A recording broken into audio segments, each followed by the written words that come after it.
কুষ্টিয়া সদর উপজেলার বৃত্তিপাড়া এলাকায় ভুট্টার সাথে মিষ্টি কুমড়া চাষ করে লাভবান হচ্ছে কৃষক। আরও খবর জানাতে কুষ্টিয়া থেকে সরাসরি যুক্ত হচ্ছেন সহকর্মী মাহতাবউদ্দিন লালন। লালন, মিষ্টি কুমড়া চাষ নিয়ে কৃষকেরা কি বলছেন জানাবেন।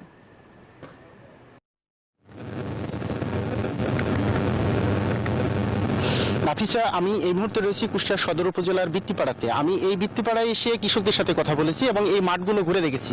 আমি এইখানে যে চিত্রটি দেখেছি যে সাথী ফসল হিসেবে মিষ্টি কুমড়া চাষ করেছেন এখানকার কৃষকরা বলছেন যে গত মৌসুমে ভুট্টার সাথে বা ভুট্টার পরপরই কিন্তু এই মিষ্টি কুমড়ার বীজগুলো তারা এই জমিতে বপন করেন এবং এরপরেই কিন্তু আসলে ভুট্টা তুলে নেওয়ার পরে এই মিষ্টি কুমড়োগুলো আসলে তারা পরিচর্যা করছেন সম্পূর্ণ অর্গানিক পদ্ধতিতে বলছি এই জন্য যে এখানে সার এবং বিষমুক্তভাবে কিন্তু এই কুমড়োগুলো তারা চাষ করছেন এবং দামও কিন্তু ভালো পাচ্ছেন। তারা বলছেন যে যেহেতু অতিরিক্ত কোনো সার বা বীজের খরচ নেই বা লেবার খরচ নেই, সেক্ষেত্রে কিন্তু তারা প্রতি বিঘা জমি থেকে প্রায় 30 থেকে 50,000 টাকা পর্যন্ত মিষ্টি কুমড়া কিন্তু এইসব জমি থেকে তারা বিক্রি করবেন। তারা বলছেন যে কৃষি বিভাগ তাদেরকে পরামর্শ দিচ্ছে এবং কারিগরি সহায়তা দিচ্ছে এবং এই সহায়তার মাধ্যমেই কিন্তু তারা এই মিষ্টি কুমড়াগুলো চাষ করছেন এবং তারা লাভবান হচ্ছেন।